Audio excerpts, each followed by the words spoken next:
All right, here we are again. We're going to spend another day on section 5.3, and we're going to talk about those business and interest formulas that we talked about yesterday. Hopefully you have those out and close by, but we're going to put them into word problems. We're going to solve some problems using them. Again, not a lot of calculus today. We're going to spend a little more time reviewing those things that we talked about back in pre-calculus and algebra 2, as we talked about interest back then as well. So, excuse me.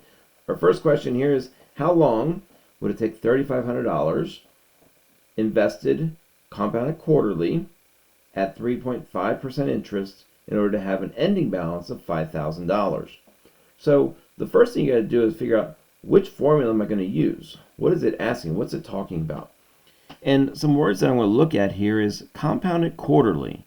Whenever we see compounded at some time period that's not going to be continuous, that in my mind is going to tell me that I have A equals P times 1 plus R over N to the NT. So this formula that I'm going to be using. What do I know about A? A is going to be our final amount. So we want an ending balance. Hey, we do, don't we? Of $5,000. P is our principal, how much we started with. That's our $3,500. And then 1 plus our interest rate is 3.5%. So 0.035. We compound it quarterly. From yesterday, we know it's 4 to the n times t. So 4 times, we don't know what our time is. So that's the variable we're going to be looking for. So how can we solve this equation? Well, it looks like we have a variable in our exponent. So in order to get that variable out, we want to isolate the base with that exponent. So we want to remove this 3,500 from the right side. And to do that, we're going to divide by 3,500. So you can go ahead and take out your calculator if you want. We have 3,500. Oh, no, we have 5,000 divided by 3,500. And that's going to give us a 1.428 blah, blah, blah, blah. We definitely want to make sure that we store this in our calculator, or that we can pull it back out of our answers. So if you want to store this, recall that we can store it in our calculator. We can hit store, and then we can store it in where we want. And I'm going to hit this alpha, this green button, and then A, the button right below it, to get answer to go to A. And now that's going to store this number as A. So whenever I want this number, all I have to do is hit alpha A and do whatever else I want with it, hit enter, and it'll give me that A value as being that, until I reassign what A is. So now I've got A stored. Over here I have 1 plus 0.035 divided by 4. And again, I can go ahead and do that. So 1 plus 0.035 divided by 4. And that gives me 1.00875 to the 4t. Again, we could store that as well if we wanted to. All right, so how do we get that variable out of the exponent? Well, that sounds like a big old natural log to me. So, or we can use logs. Common log doesn't matter. Actually, we'll use log, I guess. We don't have an e. So log of 1.428, all that good stuff, equals, I can bring that exponent to the front of my log, and then to the 1.00875. To solve for t, I'm going to go ahead and divide by 4 logs of 1.00875. So I'm going to divide by 4 log of 1.00875. So now comes calculator work, basically. So I'm going to take the log of this A value, so alpha A, I'm going to recall that, and I'm going to divide it by, since we have things being multiplied, or we have just not one term in our denominator, we need to put that entire denominator in parentheses. So we have 4 log of the 1.00875. And hit enter, and we end up with t being 10.24 or 235. And we also should probably put units on that. Time, in this case, is in years. So it'll take 10 years, just about 10.25 years, so 10 years, about 3 months, in order for my $3,500 to be $5,000, earning that 3.5% interest compounded quarterly. Very important as we get into wanting to buy a car. Ding, ding, ding, ding, huh? So Aaron plans to purchase a car when he's 18 years old. He's currently only 5. He received, though, $5,000 from his great-grandparents. Oh, thank you, great-grandma and great-grandpa. His parents were very money-wise and didn't let him spend it, and letting him invest that money, earning 4.25% interest compounded continuously. How much money will he have had in the account when he's 18 years old? So here I see that words compounded continuously. So that's going to take us to A equals PE to the RT. So we don't know how much money he's going to have in the account. So we're going to have A equals our principal, which is $5,000. And we have E to our interest rate, 0.0425, times how much time has gone by. Well, if he's 5 now, and he's going to be 18, then we have 13 years that will have gone by that will be invested for. So again, we're going to throw that into our calculator. I see that we have an E. Now I'm going to just go and type all that in, 425 times 13, and times our 5,000. So he's going to end up with $8,687.96. And that will be the amount in his bank account. So can we buy a nice car in 13 years for $8,000?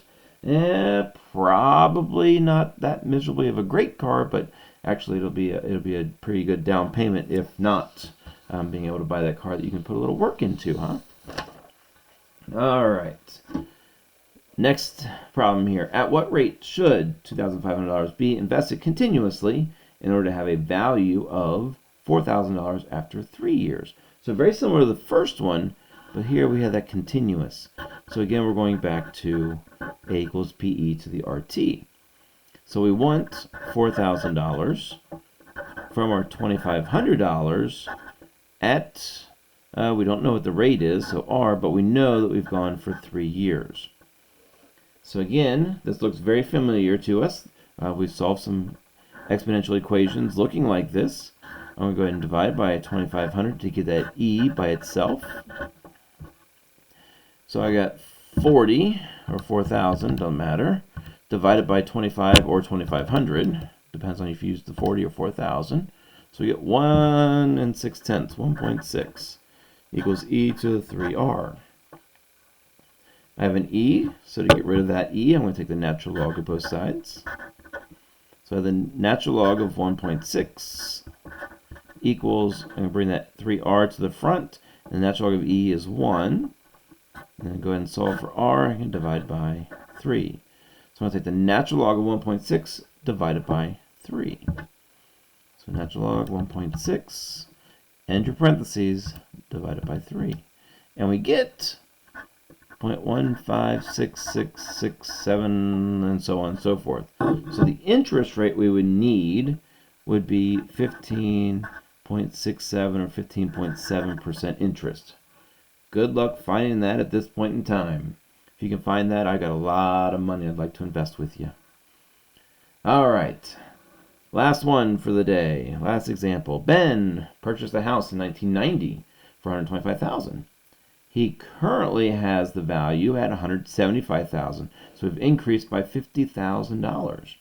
At what annual rate of return did he realize in his investment if he were to sell the house now for $175,000? So we want an annual rate of return. So if I want an annual rate of return, I'm compounding it annually. So that goes back to A equals P times 1 plus R over N to the NT. Well, what do I know? I know that I have at the end $175,000. I started with a price of $125,000. I don't know what my interest rate was, my R. N, the number of compounds, if I'm doing it annually, it tells me I'm doing it 1 time a year. And then 1 times my T. My time, in this case, if he bought it in 1990, and it's now 2021, I'm going to go ahead and subtract that. So I'm going to end up with 31 years. And I can do it and multiply by 1 if I want, or just leave it as 31, since 31 times 1 is 31. So I'm going to go ahead and solve for R. How do I solve for R? Well, I'm going to go ahead and get rid of this $125,000. So divide that over. Those go away, so I have 175,000 divided by 125,000, and I end up with, that's not right, I put too many zeros in there, didn't I? Should have just did 175 divided by 125, and I get 1.4. I guess I should have been able to do that without a calculator, huh? And then 1 plus r to the 31st. So what undoes the 31st power? I'm going to take the 31st root of both sides. So how on good gracious earth am I going to find the 31st root of 1 4/10? Well, in our math, math is right below your green button there, we see number 5 there. We can take the xth root of that. Depends on how your calculator is set up. You may have to put that 31 in first. So you take 31, and my calculator here makes me do that.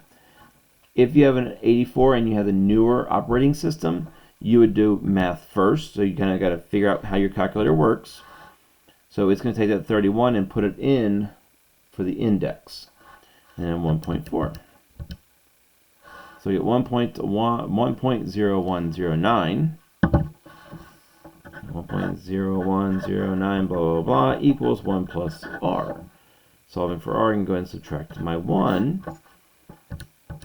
which I don't necessarily need to do that, I guess, but I get to 0.0109 equals my rate. Changing this to a decimal, I get 1.09% equals my rate.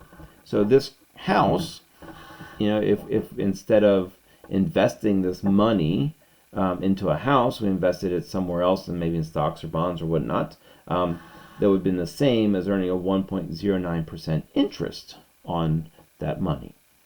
So there you go. If you have so that gives you examples. I guess we should review a little bit of what we did today. Gives you examples on where you're going to use those formulas that we talked about previously, and where you're going to see them maybe in the real world, and how you can apply what we've learned in this section. So good luck, enjoy. If you have questions, let me know.